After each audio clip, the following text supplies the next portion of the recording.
Hello and welcome to some more Star Citizen. It is the finale of the Intergalactic Aerospace Expo 2951, and I wanted to talk about highlights from this year's Expo and what you can still do now.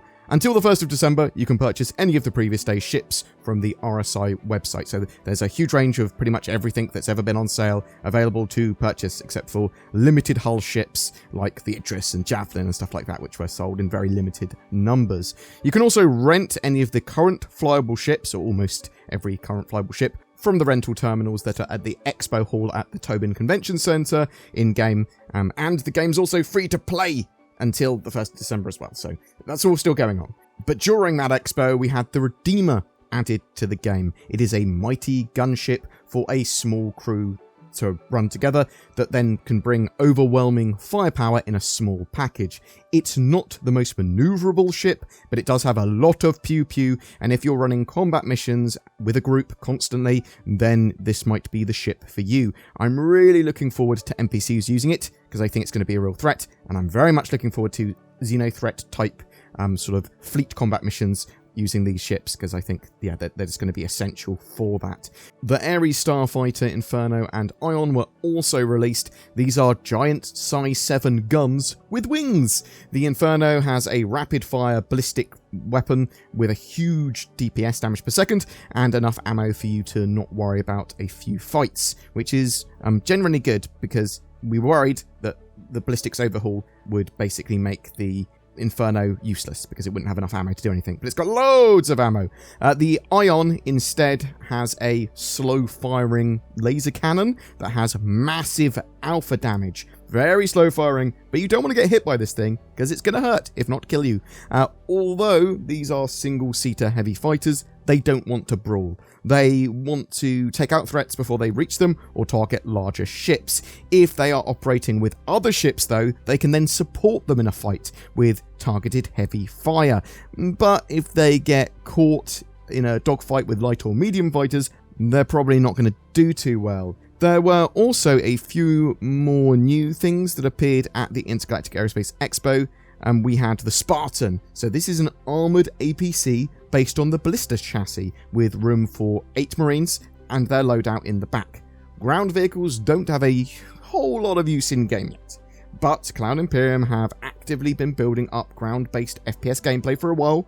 We know that there's lots of points of interest they're building with the new outposts in the Pyro system and all those new zones, but when we have more active ground defences, bases, environmental hazards, and reasons that you can't bring ships in, then vehicles like these will be massively important. Also, both me and Sin have wanted a combat APC for a while now. The Argo Raft had been rumoured for ages, and this also went straight to flyable at the Intergalactic Aerospace Expo. It is a small dedicated cargo hauler specialising in picking up to 3 32 SCU cargo shipping containers. So these are relatively big containers that you would see like at a shipping yard in real life.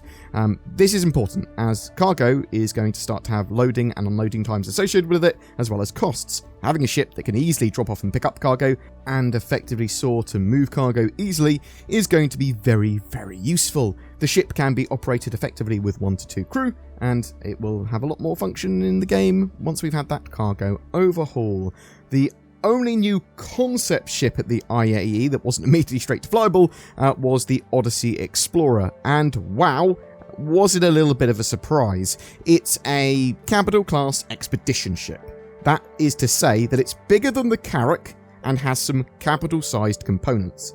It has a lot of multi-role potential, having a hangar for at least a medium fighter like a Sabre or a Prospector to go into, a tier 2 medical bay that can also be a respawn point, at least at the moment with current game mechanics.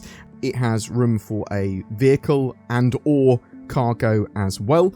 It also has some very large turreted weapons and suits a crew of 4 to 6. Probably the higher end of that being a more sensible idea, because you're going to want to have people doing damage control and engineering and other roles on the ship beyond just manning the guns. One of the more interesting aspects of the ship is that it has a mining laser and onboard refinery. This is mainly to facilitate the production of quantum fuel on the go, with the Odyssey then being able to go out into the verse and stay there without returning to port if you don't want to. lots of people were concerned that the Odyssey is ship power creep and makes the Carrack redundant. But that won't be the case, though it is dependent on what you want your Explorer for, whether or not the Odyssey is a better choice for you or the Carrack is a better choice. Bigger does not always mean better, but the Odyssey will have different focuses within the exploration sphere than the Carrack does. For example, the Carrack has exploration drones and potentially different or better scanners for scanning down certain points of interest and mapping things in a different way. The Odyssey may be larger and have a bit of mining and refining action going on, but that does not mean better in all aspects. Also, we don't know exactly what that means. Is it just for it getting its own Quantanium, or will it actually be able to sell and make a bit of profit from doing that as well? We are awaiting a Q&A on the Odyssey at the moment, and then we're going to compare it to the Carrack in detail and talk about this and talk about what this means for the games. Because I do think it caused a little bit of drama this ship, because a lot of people just went, hang on, that's better than the Carrack, and they said the Carrack was top tier exploration, and maybe the Carrack still is, and just slightly different exploration and different things. Sales on the 27th, which is when that Odyssey was released, or at least went on concept sale I should say, hit around $3 million, suggesting that the Odyssey was extremely popular. I grabbed a CCU upgrade for my Carrack expedition to the Odyssey. However, I'm not going to apply it until I know what ship I want to have more, because I don't know yet. It depends on exactly how those two ships compare.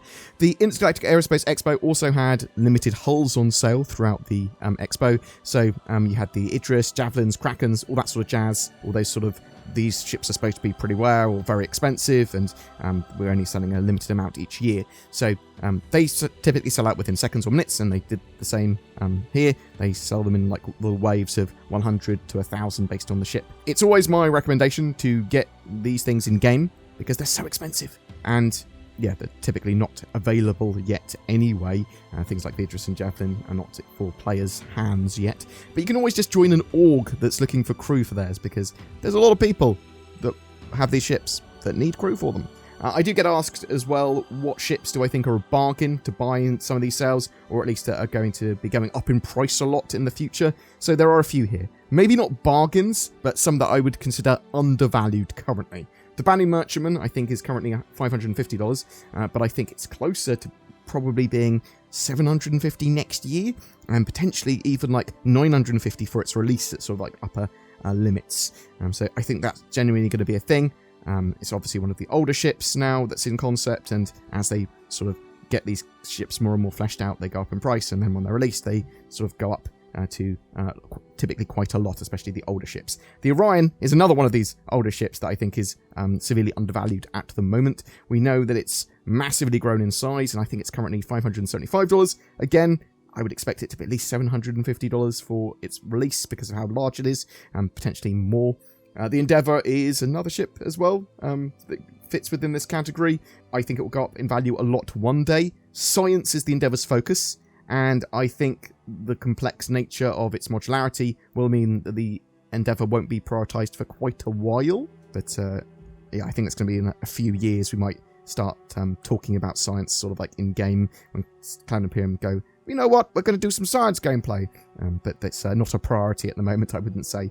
Something I really recommend you do is watch all of the Jax McCleary IAE 2951 videos that Cloud Imperium made for this expo. They are fantastic in-game, in-engine examples of cool little stories, shorts, and trailers that Cloud Imperium can make, and helps immerse you in the universe. And I hope that this translates into Squadron 42 feeling amazing while I'm playing it, rather than Cloud Imperium just being this sort of thing that can make beautiful concept and marketing videos. I hope that they directly translates into, you know what, these can make a great game. So what else is there? It looks like funding has smashed previous IAE sales. So I think we are at over 19 million in November so far, which beats last year's November total by some margin. Star Citizen has made around 74 million at time of recording this year. So by the sort of end of November-ish, 2021, 74 million this year so far. It pushed over the 400 million, I think it's like 410 million now, on the funding tracker in traditional funding. And I say traditional funding because there's other funding that's also coming in here, which actually makes it look to me like we're closer to $500 million in funding, but we'll talk more about that in another video. However, if Star Citizen gets at least $5 million more by the end of the year, which looks very likely, then it will have broken its previous records from 2020, which means it's another record-breaking year, most likely. As we end November, we look towards Alpha 3.16 and December.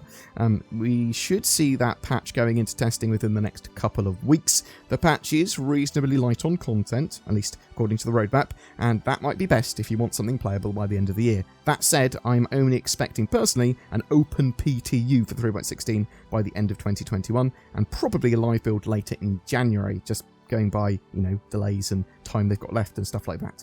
There are some interesting things that might turn up that aren't on the roadmap, though, for 3.16. Jumptown version 2, which I think a lot of people are excited about, having sort of like an area that focuses people to go and fight and to go and lock down, going, this outpost here is producing free commodities, and they're very valuable. Go there and secure them.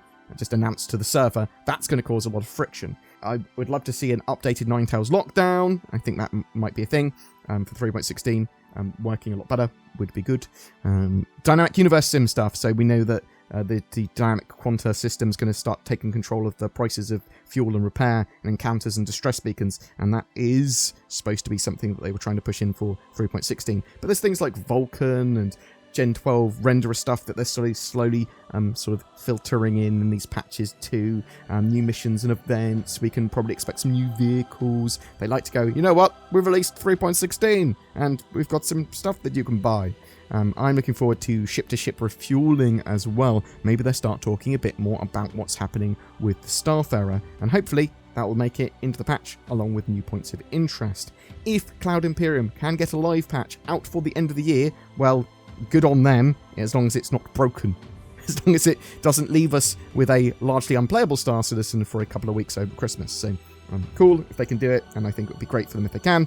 And but let's hope that they do the right thing. A couple of things before I go. December's RSI Subflare appears to be some pretty cool Rosimov RS heavy armors. I really like the yellow one up in the front. I think it's pretty cool. I like them all. I think they look fantastic, and they're very good at making these suits of armor recently. There's also some variants of armors from 3.15 in the Expo Hall and available on the RSI website to buy, with the RRS Arden armors and the Kronos armor in interesting colors. You can grab them in game, you can buy them. You do lose them when you die, and it's a faff to get them back, so sort of bear that in mind. Either buy a load of suits of them in game now, which is actually quite a good idea, or if you do buy them on the website, you have to reset your character, or wait until the next major patch to get them back if you do lose them. If you see what I mean? And there's going to be ways of getting things that you've bought in-game back, or insuring them and stuff in the future, but we'll have to wait and see. Boom! That's it for your IAE Intergalactic Aerospace Expo 2951 highlights. The next major event is 3.16's launch, and then it's on to 2022, and we have 3.17, and then Invictus Fleet Week. Invictus Fleet Week, big event. What do you think of the IAE this year, though? What ships did you enjoy renting? Did you buy anything? Was this your first Star Citizen experience? And what did you think? Do you like those new ships and vehicles that they released during the IAE? What about that Odyssey, yo? Whatever your thoughts, I'd love to hear from you in the comments below. It's November, and that means, yes, you're right, it's NordVPN season. All those delicious Nords are collected together to make the finest VPN that I shill for on my channel. Not only is NordVPN delicious, but it also protects. Check out the links below to get fantastic discounts, or go to nordvpn.com/BoredGamer. Do you dream of being at the controls of your spaceship in real life? Well, now you sort of can with Game Glass. It turns touchscreen devices into diegetic controllers for Star Citizen, and you can get the basic software free. Check it out in the links below. Every month we have a ship giveaway as well. This time it's for a Mercury Starrunner, a multi-crew ship that will let you do a bit of everything in-game now. Or at least most things. Lots of things in-game now. In the future it might allow you to do smuggling and data running too. All you need to do to be in for a chance of winning that is comment on any of my videos during November. More details down below. If you'd like to further support the channel, please consider clicking the join or thanks button under my videos, or even becoming a Patreon. You get some cool stuff to show that you're a true supporter of mine and Zin's art, some exclusive polls, ways of shaping the channel, some exclusive videos, all that sort of jazz too. Thanks for watching, and I hope to see you in the verse.